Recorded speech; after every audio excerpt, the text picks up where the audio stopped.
Subscribe कीजिए knowledge point channel को और बेल आइकन को दबाइए नॉलेज से जुड़ी हर वीडियो को सबसे पहले देखने के लिए। नमस्कार दोस्तों, मैं आपका friend Sanjay Dubey knowledge point channel में आपका फिर से स्वागत करता हूं। दोस्तों, आज मैंने जो टॉपिक चुना हुआ है वो है कि दुबई के अंदर बेड स्पेस की व्यवस्था कैसे करें। तो मैं आपको दोस्तों ये बताना चाहता हूं कि बेड स्पेस की व्यवस्था करना बहुत कठिन काम नहीं है।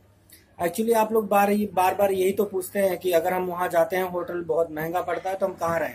तो मैं आपको बता रहा हूं कि अगर आपको रहने की इतनी बड़ी प्रॉब्लम हो रही है तो आप ऐसा करिए, डूबिजल पे ऐड लगाते हैं बेड स्पेस के लिए।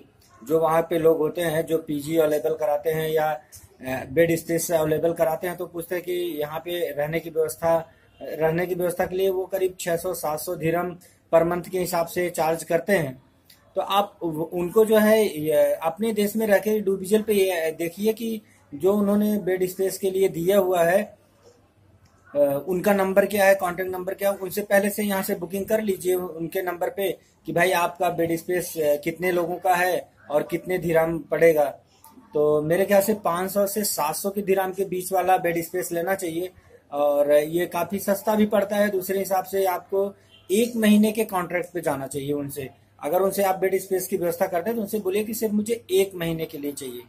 वजह यह है कि आप वहां पे जाते हैं और 1 महीना वहां पे रहते हैं। सपोज करिए आपको उनका माहौल नहीं अच्छा लगता या वहां का एरिया आपके लिए अच्छा नहीं होता है, तो आपको क्या करना चाहिए कि उनसे 1 महीने के कॉन्ट्रैक्ट पे जाइए, कहिए कि भाई मैं आपके यहाँ 1 महीने रहूंगा, 1 महीने का आपका चार्ज दूंगा, इसके बाद में मैं आपके यहाँ अगर मुझे नहीं अच्छा लगा तो मैं नहीं रहूंगा और अगर रहूंगा तो मैं बढ़ा लूंगा।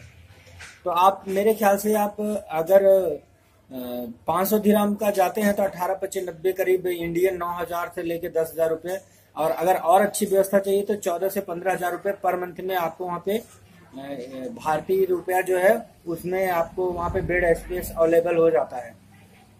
फिर वहाँ पे खाने की भी व्यवस्था आप करवा सकते हैं या बाहर से भी मंगा सकते हैं, खुद से भी बना सकते हैं, क्योंकि उनके पास में सारी व्यवस्थाएं होती हैं। किचन देते हैं, लैट्रिन, टॉयलेट, बाथरूम, रहने का और साफ सफाई भी काफी सब कुछ रहता है, एसी वेसी सब लगा होता है। तो आप उनसे ये कह सकते हैं कि आप मुझे, और हाँ, आपके बेड स्पेस में वाईफाई होना बहुत जरूरी है। वैसे वो देते हैं, फिर भी अगर आपको लगे तो आप उनसे पूछ सकते हैं। दूसरी बात यह है कि बेड स्पेस जब उनसे आप लेते हैं तो आप उनसे उसी समय क्लियर कर लीजिए कि आप जो बेड स्पेस हमें प्रोवाइड करा रहे हैं ये जिस जगह आप जॉब ढूंढने जा रहे हैं वहां से कितनी दूर है, ये आप पूछ सकते हैं। और डोविजल पे लोग बेड स्पेस के लिए बहुत ज्यादा ऐड देते हैं, तो आपको ये सोचने के लिए या आपको ये टेंशन लेने की जरूरत नहीं है। अब मेरे ख्याल से आज के बाद आपको इस वीडियो में क्लियर हो जाना चाहिए कि बेड स्पेस की व्यवस्था कैसे होगी। और इसके बाद में दूसरा नंबर आपका ये आता है कि अगर आपने बेड स्पेस ले लिया तो आप अपने हिसाब से वहां पे जॉब को सर्च करिए।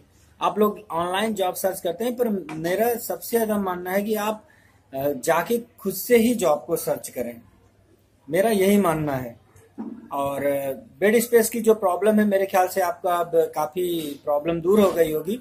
बेड स्पेस के लिए मैं फिर से बता रहा हूँ कि आप डूबिजल पे देखिए, वो लोग अपना नंबर प्रोवाइड कराते हैं। आप अपने देश में ही रह के उन्हें कॉल करिए कि मेरी फला तारीख को फ्लाइट है और इस जगह दुबई में है या मेरा अबू धाबी में है, जिस एरिया में आपको जाना वहाँ के फ्लाइट के बारे में बताइए। उस एरिया का आप जो है रूम खोजिए और वो जाते ही आप उनके यहाँ जिनसे आप रूम की बुकिंग करते हैं वहाँ पे उनको पैसा पे करिए और उनके यहाँ आप 1 महीना आराम से रहिए। अगर आपको उनसे और बढ़वाना है टाइम तो उनको और पैसा दीजिए, नहीं बढ़वाना है तो आप उनको छोड़ के दूसरा, क्योंकि आपको 1 महीने बाद बहुत कुछ पता चल जाता है। बहुत जगह बेड स्पेस में वॉशिंग मशीन और वाईफाई ये सारे लगभग इंक्लूड ही होते हैं, क्योंकि अगर आप 14-15 हजार पर मंथ पे करते हैं तो बहुत मतलब ये सब सुविधाएं कॉमन है और मिलती भी हैं।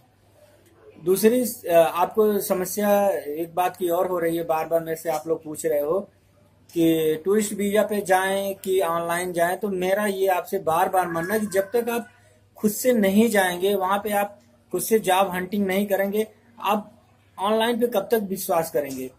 आप गए वहां पे नहीं अच्छा लगा तो आप एक मजबूरी में कंडीशनल में बच जाते हैं।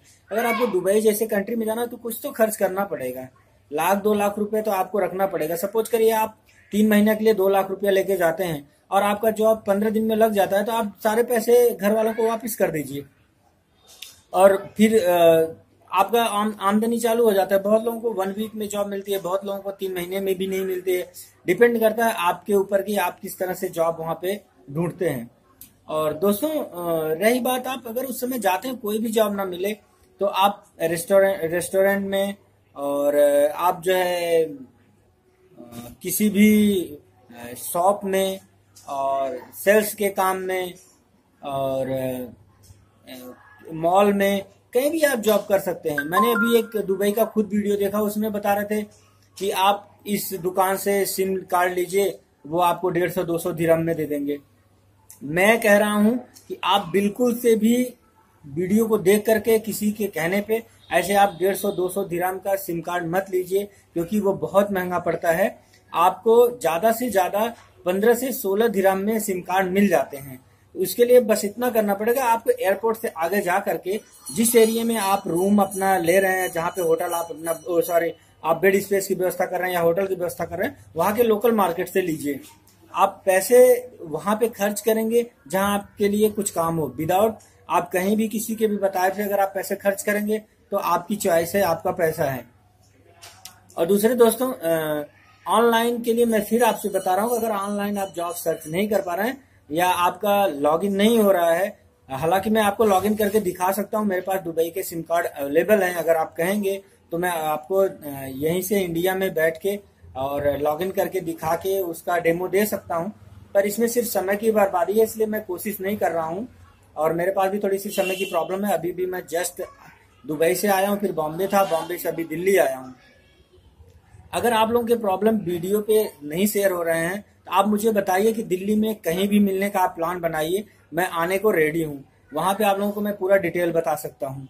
दूसरी बात है कि आप अगर अगर आप मुझसे ऑनलाइन बात करना चाहते हैं तो किसी दिन आप बोलिए लाइव चैट में आ जाऊंगा, आप मुझसे जो है लाइव चैट पे पूरा बात कर सकते हैं और आपके प्रॉब्लम का तुरंत ही आपको जवाब मिलता रहेगा।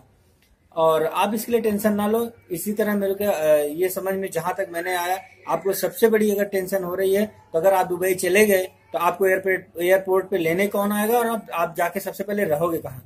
तो ये दोनों प्रॉब्लम आप निकाल दो। आप डूबिजल से या और वहां पे बहुत सारी वेबसाइट हैं, आप यहीं से जो है रूम को बुक करिए या रहने का स्थान को बुक करिए। 10-15 हजार रुपए लगते हैं पर मंथ के। और वहां पे जाकर के आप एयरपोर्ट पे उतरिए और टैक्सी वाले को बोलिए कि मुझे इस एरिया में जाना है, वो आपके एड्रेस पे ले जाके छोड़ देगा। वहां कोई भी टैक्सी आपको प्रॉब्लम नहीं क्रिएट करती। और हाँ, जो टैक्सी लेना जिसपे टैक्सी का बोर्ड लिखा, कोई भी प्राइवेट कार मत लेना क्योंकि वो बहुत महंगी पड़ती है।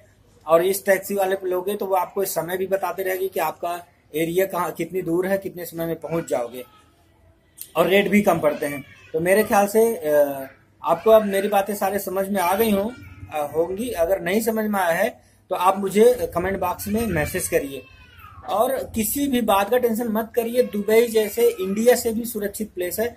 नॉर्मली आप जितना सोचोगे ना उतना परेशान होगे। आप टूरिस्ट वीजा पे जाइए, किसी के धर पकड़ मार पीट या किसी के यहाँ गलत जॉब मिलने का कोई ये सब सारे टेंशन ही नहीं है। आप टूरिस्ट पे हो, आप जाइए, नहीं जमता है तो आप तुरंत अपने घर चले आइए। 1-2 लाख का रिस्क तो सभी लेते हैं। अगर हम करें कम दिन रहोगे तो आपके कम पैसे लगेंगे, ज्यादा दिन रहोगे तो ज्यादा दिन लगेंगे। 2 लाख ले जा रहे हैं तो जरूरी नहीं कि 2 लाख रुपए खर्च होंगे। मेरे 50 हजार में भी मैं अप डाउन हो जाता है, कभी 60 हजार भी लग जाता है। तो आई होप कि आपको ये मेरा वीडियो पसंद आएगा। आप टेंशन मत लीजिए, आप अपना बहुत बहुत ख्याल रखें और इसके बाद में दुआओं में हमें भी याद करें। आप अपने को भी हमेशा एक पॉजिटिविटी के साथ जिएं। और अगर आपको मेरा वीडियो अच्छा लगा हो तो प्लीज सब्सक्राइब करें, अपने दोस्तों को भी सब्सक्राइब कराएं। Thank you very much.